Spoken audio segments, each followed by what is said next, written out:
Attorney Eric Seitz will be filing a lawsuit to stop the furloughs of public school teachers. And Mr. Seitz joins us now live in studio. Sir, thank you for being here. Thank you for having me. Really appreciate it. First of all, explain to us what exactly this lawsuit is all about. Well, public education is governed by a series of federal laws, including laws that appropriate money to the states for use in public education.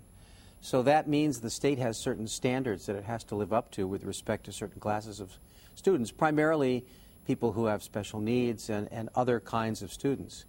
In addition to that, as everybody knows, you have to send your child to school. You can be prosecuted criminally if you don't do that. And so we believe that under the state constitution, which is utilized to compel people to send their children to school, there is an equal right to provide a certain quality of education. And that's being undercut by reducing the school year by some 17 days. And finally, there are lots of parents who've relied upon the school schedule when they made decisions to enroll their children in public schools. And now they're finding that that was a bad choice because they could have sent them elsewhere, or if they couldn't afford to do so, they could have made other arrangements at least to supplement their children's education in other ways. It's too late to do that now for this semester and probably for next year.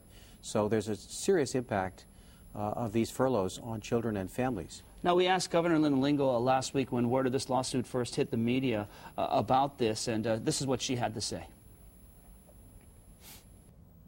Well, that's what Eric Seitz does for a living. He files lawsuits against the government and other people, and you know, he's representing his clients. We have a constitutional obligation to live within our budget, and that's what we're going to do.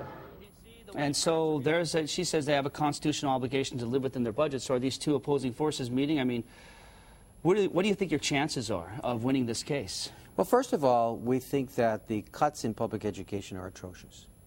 Secondly, we know that there are alternatives to do this a different way. One way would have been to hold the furloughs on non-instructional days for the most part. Another way would have been to use federal stimulus funds and other sources, such as the Hurricane Fund, to reduce the number of furlough days.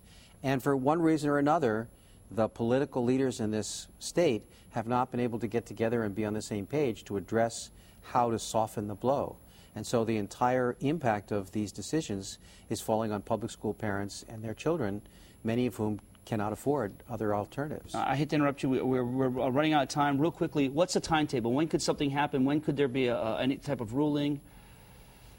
Well, we're filing a lawsuit today. We will, as quickly as possible after that, by the end of the day, file a motion for temporary restraining order. We're hopeful the court will consider it and rule on it tomorrow. And also furloughs here in Hawaii, it's not something new. It's happening across the country, but the way it's happening here in Hawaii is a little bit different. Teachers are being furloughed in other states. They are, but the average school year in other states is 190 days. We're down in the 160s, and that's just atrocious. All right. Attorney Eric Seitz, he's going to be filing a lawsuit today to try to stop the furlough of public school teachers. We'll have more on this story, of course, tonight in our evening newscast. And Mr. Seitz, thanks so much for joining us this morning. Thank you for having me. Appreciate it.